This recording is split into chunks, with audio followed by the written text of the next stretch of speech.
Hello and welcome to Running the Table, the podcast where we run through everything on the table in the world of sports. And it is baseball season. We've opened the book to another spring. Hope springs eternal for 30 MLB teams across the league. So what we're going to do is we're going to do an episode per division, giving the season outlook, what to expect for each of these MLB teams, starting with the American League East. Tim, are you ready to get into it? Let's run it. It's baseball season, baby. Let's get Not, going. not really your sport, but we're going to take a crack at it Hey, regardless. I still love my baseball. I certainly don't pay attention to it as much as some of the other sports, but I still love me some MLB. That's right. The first team we're going to go through is the Baltimore Orioles. Last year, they came out of nowhere with that young core going 83 and 79, and they're going to be looking to build on that. Their hitters, such as Adley Rutschman, Gunnar Henderson, Cedric Mullins, and Anthony Santander, leads a lineup that can really hit when they get hot. The one thing about the Orioles that concerns me, and quite frankly, I don't know why everybody's overlooking, is their pitching. It's terrible. It's one of the worst in the league. Mhm. And they Yeah. didn't really do anything in the offseason to address any of the major concerns. They were just kind of letting the young guys develop, which is fine. But with the expectations had on Baltimore, some people are saying they're like a dark horse wildcard team. With the pitching that they offer with Kyle Gibson and Cole Irvin at the top of that rotation, granted, Grayson Rodriguez has just been called up and he's going to be a stud for them. But the overall whole of the pitching staff is not going to be good enough to carry Baltimore to anything other than like 500 at best. Overall, they're just not balanced enough. You talk about the what they have on the offensive side of the ball, and guys like Adley Rutschman have developed into one hell of a player for them. He's But really the problem good. is yeah, but the problem is you look at postseason teams and the teams that get to the postseason, you have to have at least some amount of pitching. And right now the guys that they have just aren't really going to cut it. So yeah, what they were able to do last year with the emergence of some of these guys was great, but I can't imagine seeing them taking much of a step up without making any of those serious additions to the pitching staff. They just got to stay the course. It's Yeah. I mean, they're on the come they up. have the young core to continue to build and get those guys better and better and work on their pitching staff in the future. But you have to, monitor your expectations for this year. Yeah. Speaking of a team that's pretty low on pitching, enter the Boston Red Sox, which they are going to go as far as their starting pitching will take them. Everywhere else on the team, that can actually be something. Their offense has been awesome so far with guys like Masataka Yoshida and Adam Duvall. They've been newcomers that have really made an impact right away. Rafael Devers has been crushing everything in sight. Alex Verdugo's been hitting the ball really well. Justin Turner brings age and experience to the lineup. But the problem is the starting pitching. If the starting pitching can stay Yeah. healthy, then maybe it can be something, but that's just something you can't count on given Chris Sale and his track record and guys like Garrett Whitlock, Brian Bayo, and James Paxton, who are three of the projected five starters at the beginning of the season, are shelved due to injury. That means that you have guys like Tanner Houck, who's supposed to be in the bullpen, in a starting role. That means you have the ageless wonder, Corey Kluber, who throws about as hard as I do, taking the ball every fifth day. He took the ball opening day. Why? I have no idea. But that is a real area for concern. They're going to need Yeah. guys to get healthy and they're going to need the guys to step up. The bullpen, however, has been lights out so far. Kenley Jansen, he'll give you the usual roller coaster of struggling a little bit, but he'll generally lock it down for you. Guys like Chris Martin and John Schreiber are really reliable. So their bullpen is good, but this team is pretty much just going to go as their starting pitching goes. And if their starting pitching can't stay healthy, then the Red Sox aren't going to be very good. But if they are, the upside's there. You see this a lot with a lot of teams throughout the MLB, and I think that's something that you'll probably hear us talking about a lot is, what's the starting pitching look like? Because for most teams, an area that's, an iffy point for them is whether or not their starting pitching is going to be there. And that's obviously the case for the Red Sox. I love what I've seen out of Masataka Yoshida so far, and I think it's going to be really interesting to see, how he progresses Macho, as the Macho season goes on. Man. We love He's Masataka he's he's Yoshida. been he's been impressive, but it's like for a lot of those first year guys that come especially out of Japan, it's like a lot of times you have seen them get off to like hot starts, but whether or not they're able to sustain that level of production as you get comfortable with the day to day, it's always kind of hard to tell. But the Boston Red Sox on the offensive side of the ball definitely have guys that can play. pretty much all around the field. But yeah, it's that injury bug for them. I mean, you look at Chris Sale, and Chris Sale is the sort of the epitome of the issue with that pitching staff. It's like you have the talent, but can you keep them healthy? And that's, like you said, that's going to be the question for them, is getting those guys healthy, and more importantly, keeping them healthy. Because if not, then you're just going to have a revolving door of guys throughout the season. I think Chris Sale can get back to what we've seen in like 2017, 2018. I absolutely agree. I think it's there. I think Can. he just needs a few more starts to get stretched out, because he hasn't taken the ball every fifth day consistently in like 3-4 years, which is really a problem. Been quite a while. Yeah. The next team we're going to talk about is the Red Sox hated rival, the New York Yankees, who they're on the quest for number 28, but they just can't get out of their own way. Brian Cashman has awesome intentions, but it seems like every single pitching move that he's made has blown up in his face and has gotten hurt. Yeah. See Frankie Montas, who's probably done for the year and probably done as a Yankee because he's a free agent next year, and he's pitched, 20, 30 innings of Yankees baseball. Lou Trevino in that trade, injured. You acquire Scott Efros from the Cubs, injured. You sign Tommy Kahnle in free agency, injured. And that's the thing. I mean, you hear the common word in that. It's just they're all you injured. Sign Carlos Rodon to that big contract. He gets hurt. Harrison Bader, down. Yeah. Josh Donaldson, down. They made moves, but this is the same Yankees team that we saw last year with Judge, Stanton, Rizzo, LeMahieu, et cetera, et cetera. Thank God they finally gave Volpe the starting shortstop job, because that kid has deserved it for like the last half season, but that's neither here nor there.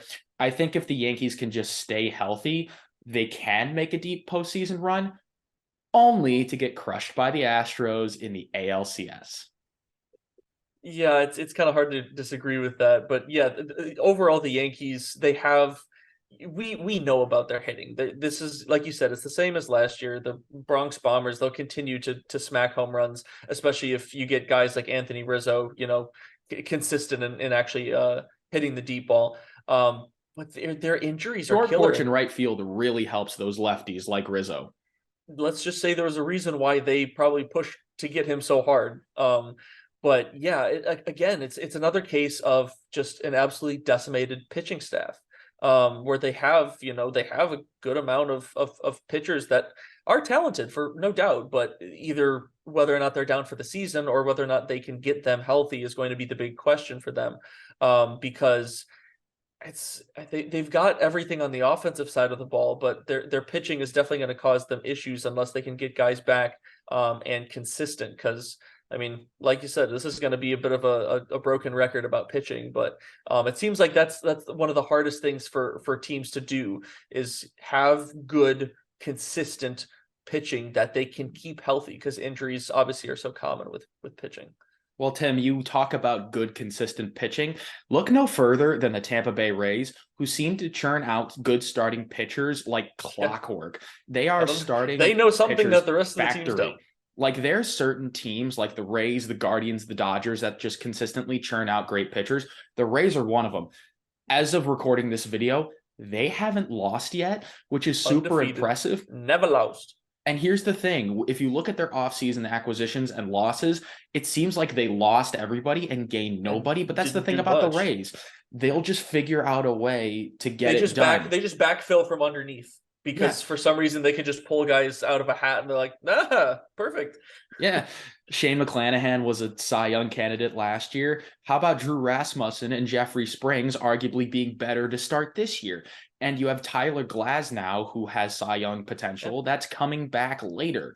And in the bullpen, Pete Fairbanks, Jason Adam, Andrew Kittredge, when he comes back, like, there is just talent upon talent upon talent with the Tampa Bay Rays. And that lineup with guys like Wander Franco, Randy Arozarena, Isaac Paredes is hitting the cover off the ball. He was involved in that Austin Meadows deal. Just don't trade with the Rays ever, because the player that you're giving will turn into a star, and the player that you're getting probably just going to fall off the map. Yeah, probably won't do very well. Just don't do it. Just don't trade with the Rays, but they've been so impressive.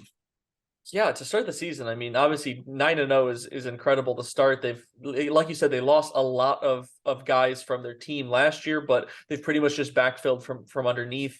And they are the complete opposite of what we've looked at in the first three teams, where their pitching has just been incredible, and that is the main reason why they are 9-0. But obviously, you have to be able to supply on both sides of the ball, and their hitting actually has been, um, very solid as well. Guys like, I mean, Randy Arozarena is just a super fun guy to watch, both obviously on the defensive and offensive side of the ball.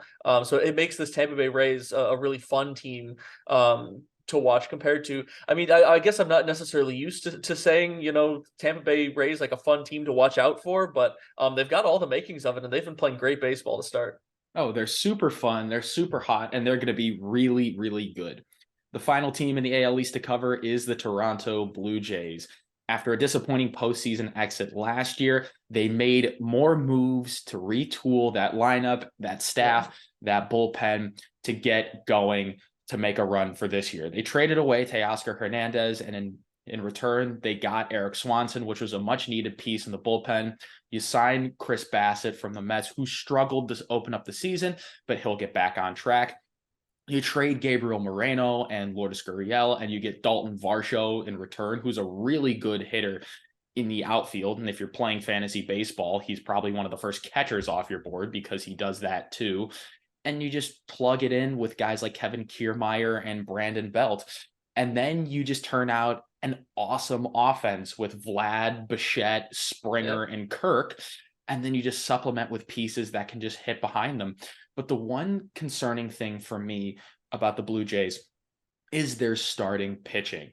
Alek Manoah and Kevin Gausman are fantastic. Chris Bassett so far has not been what you wanted him to be. Jose Barrios definitely hasn't been what you wanted him to be.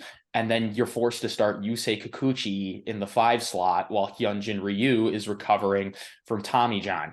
So it's the overall depth of the pitching. Like in a postseason series, game 1 and game 2, you feel comfortable handing the ball to Manoah and Gausman.